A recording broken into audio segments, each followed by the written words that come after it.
Hello everyone, my name is Mohit Kanyan and you are watching my channel. So in today's video we're going to talk about the process of refinancing of a single family house and multifamily house, how they are different from each other and what are the few things that you need to know. So in general, what is refinancing? So refinancing is basically you are taking out the existing equity that is built into your property over the years, or could be short period of time as well, as it happened during the COVID with most of us. So in a way you are leveraging your equity which is already built into your house to make a future purchase of your properties or use it for any other purpose that you want to. That doesn't mean you don't have to pay it back. You do have to pay it back. You just get it added back to your mortgage. So instead of selling your house and then taking out that gains that your house has made, you're taking out those gains in form of mortgage from the bank, and then you just keep paying them off as a part of your mortgage. So that's pretty much in a nutshell, that's what the refinancing means. And that's one of the fastest ways and the easiest ways to grow your portfolio with the real estate, because it kind of provides you that leverage where you don't have to sell the asset, but you can just take enough liquid out of the asset to keep acquiring more and more assets. First, we'll start with the single family houses. So this is something which is majority of us do, because everyone, I think people who owns the houses, they usually owns the single family houses, unless you are an investor who owns multifamily. So over the time you will build enough equity in the house. This is like a regular like a natural appreciation process. You don't really have to do much into this process. It's just over the year your house value will go up just because of the more demand and then lack of supply that is currently exists in Ontario, more so pretty much all over Canada as well. So that's the simplest way to look into that for the single family. So as the value goes up, your house build up that equity, and you are also paying off your mortgage as well.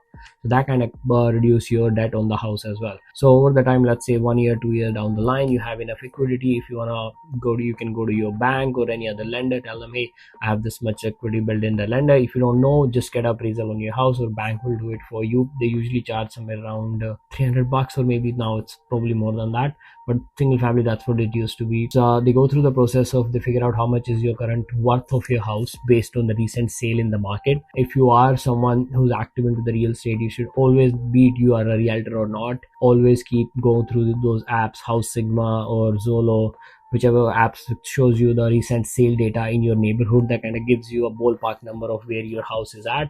Always compare it with pretty much this, if it's a similar kind of house, it has same bedroom and your house has same bedroom as well. That's the easiest way to compare your house with the other houses, or square footage is one part of it, and you kind of gets an idea, hey, this is what my house value is. Bank will do get appraisal done from a professional, and then they'll tell you, hey, this is how much your house is worth now, this is how much is your mortgage left, and the gap that's in there, that's kind of your equity. So now they give you two options. One is you can get a HELOC, technically a line of credit, but on your house. It's called home line of credit.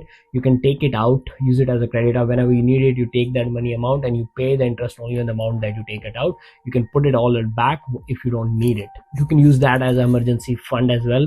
Instead of having to sell anything, if you really need that emergency fund, you always have access to it. But interest on it is higher compared to a regular mortgage. It's usually your prime rate plus 2%, depending on which bank you deal with.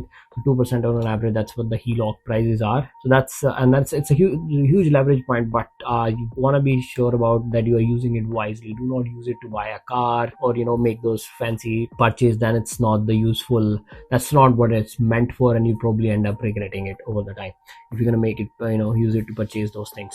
So buy assets with it if you can, just avoid the liabilities part. And then the second part is you want to go for the regular refinancing. So bank will pay you off that extra liquidity that you built into the house, provided you qualify for it. Yes, you have to qualify for it, as you do qualify for a regular mortgage. If your income does not justify being qualified for that much amount, you will not get that money regardless of how much equity you have in your house. So that's something that people don't tell you. Like if you go to ask any majority of people who makes a video about it online, they'll tell you, hey, you can go in and refi the process, the BUR process, and all those stuff. But if it's a single family house, you don't have any rental income coming from that house, you need to qualify as a homeowner for that mortgage amount or that refinance amount based on your personal income, be it your active or passive income. That's what it's going to get qualified. Unless your house has some portion which is rented out, the bank can count that income, but otherwise you just have to straight up get qualified for that income. Only then you can take it out. It's not as easy, hey, I have equity in my house so I can take it out. No, you can't. You have to get qualified for that income in order to take out that extra money, both in terms of HELOC or in terms of refinance for your house. So that's for the single family. Now for the multifamily. So multifamily properties are like a business. They have active income, which is the monthly rent that comes in, which is for the most part self-sustainable. Nowadays it's kind of hard to do it if you buy a big multifamily right now, so you might be cash flow negative for a while depending on what's the cap rate in that market. The mortgage on those properties is based on the income of the property, which is the monthly rent that comes out to be from that property. So when multifamily, I'm talking about 5 lakhs or more. So those are the properties where if you want to increase the value of those properties, the value will go by based on the, if either you increase the net income of the property or you reduce the expenses of the property, one way or other, that kind of increases the value of the property. And then you can refinance those property as long as you can justify, hey, my income has gone down or my expenses has gone down with this cap rate, this is the new value of my house, and bank will refinance those property. But those property will only be refinanced up to 65 to 70%, or maybe 75% in some cases, compared to a single family that would almost can be refinanced up to 80%. So that's the main difference between multifamily. But at the same time, multifamily, you don't have to get personally qualified for that income in order to get that refi done. That's why refi process works better in multifamily. Also, it does require you to do some work with, hey, like you want to make sure you turn over those units, get new tenants in there, increase your rent, get it up to market rent, and that's a completely different process. We'll make a different video about how to deal with those tenant process. But essentially, you have to bring your rent up in order to increase the property, increase the rent of those properties, and that kind of increases your net income. Net income is pretty much all the income that building brings in terms of rent and all that minus the expenses. That's kind of your rent in your net income. And if that goes up, the value of property goes up, provided you have the fixed cap rate. Cap rates are usually fixed by cities to city, depending on kind of properties you deal with it. So closer you are to GTA, you are dealing with very low cap rates. You are a little away from GTA or further into down south or up north, your cap rates can be even higher as well. So that's kind of overall how the refi process works for single family and multifamily. So definitely it's a huge leverage point for real estate, but you have to really plan for it. If you own a lot of single family rentals, be it student rentals, your house income has to justify that refinance for the property, be it a rental property, as long as it's not a multifamily, or you have to justify it with your own income to be in order to get qualified for the refinancing. So even as I mentioned, like, it's not a straightforward process, but it's good to know that this is how you get qualified. You can start preparing for those things. You can start preparing 6 months ahead. Hey, if I want to refinance this property 6 months down the line, what are the things that I need to do in order to get qualified for it? And that's something you can get in touch. Like, calculations are pretty much simple, but you can just reach out to your bank, whosoever you have current mortgage with. Those are usually the just best to ask them, hey, how can I do it? What is the income that I need? What do I need to do in order to get qualified for that refinance and take advantage of that and acquire more and more property? So the one basic part is like, hey, you can sell the property and kind of then take that profit as well, but at the same time then you lose your asset as well. This is what refi or ELOC process allows you to do. You can hold on to your asset, at the same time it allows you to take out some whatever the liquidity you have or the equity that you have built into your property, to take that out and acquire more and more property. And that's the pretty much essence of the real estate investing is. That's what you want to do.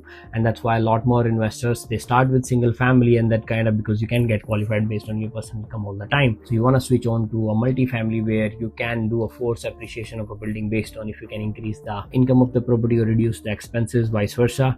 And that's how you keep on refinancing those big buildings, especially if you're dealing with 20 units, 30 units building. Is easier to compare, is easier to increase the value of those properties compared to a smaller property. But then there is a natural appreciation that happens in a single family is higher compared to a multifamily as well. So both has its benefits, give or take, but at the same time, this is how the entire process flows. Thank you so much for listening to the entire video. If you do like it, please subscribe to my channel, and if you need more videos on more topics, do send me a message, reach out to me on Instagram or LinkedIn. These are the two platforms I'm most active on, or you can just figure out my number or contact details from any of the photos that you have connected me through. And then do let me know if you like this video and what are the parts that you want me to make more videos on. Thank you.